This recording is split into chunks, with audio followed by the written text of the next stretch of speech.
شروع کرتا ہوں اللہ کے نام سے جو بڑا مہربان نہایت رحم والا ہے۔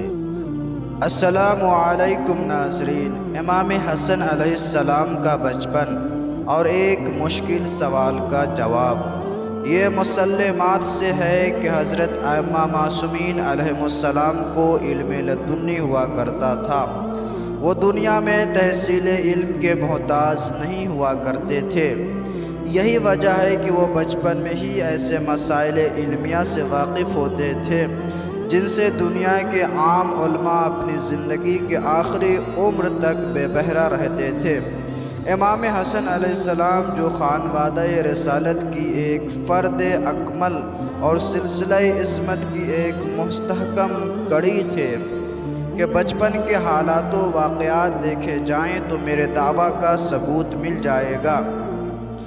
مناقب ابن شہر آشوب میں بحوالہ شرح اخبار قاضی نعمان مرقوم ہے کہ ایک سائل حضرت ابو بکر کی خدمت میں آیا اور اس نے سوال کیا کہ میں نے حالت احرام میں شتر مرغ کے چند انڈے بھون کر کھا لیے ہیں، بتائیں کہ مجھ پر کیا کفارہ واجب الادا ہوا؟ سوال کا جواب چونکہ ان کے بس کا نہ تھا، اس لیے عرق ندامت پیشانی خلافت پر آ گیا۔ ارشاد ہوا کہ اسے عبد الرحمن بن عوف کے پاس لے جاؤ۔ جو ان سے سوال دہرایا تو وہ بھی خاموش ہو گئے اور کہا کہ اس کا حل تو امیر المؤمنین علیہ السلام کر سکتے ہیں۔ سائل حضرت علی علیہ السلام کی خدمت میں لایا گیا۔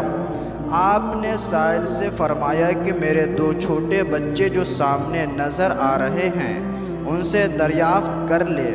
سائل امام حسن علیہ السلام کی طرف متوجہ ہوا اور مسئلہ دہرایا۔ امام حسن علیہ السلام نے جواب دیا کہ تو نے جتنے انڈے کھائے ہیں اتنی ہی عمدہ اونٹنیاں لے کر انہیں حاملہ کرا اور ان سے جو بچے پیدا ہوں انہیں راہ خدا میں ہدیہ خانہ کعبہ کر دے۔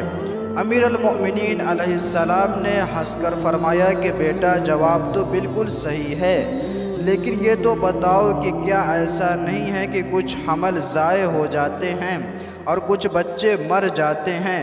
عرض کی بابا جان بالکل درست ہے، مگر ایسا بھی تو ہوتا ہے کہ کچھ انڈے بھی خراب اور گندے نکل جاتے ہیں۔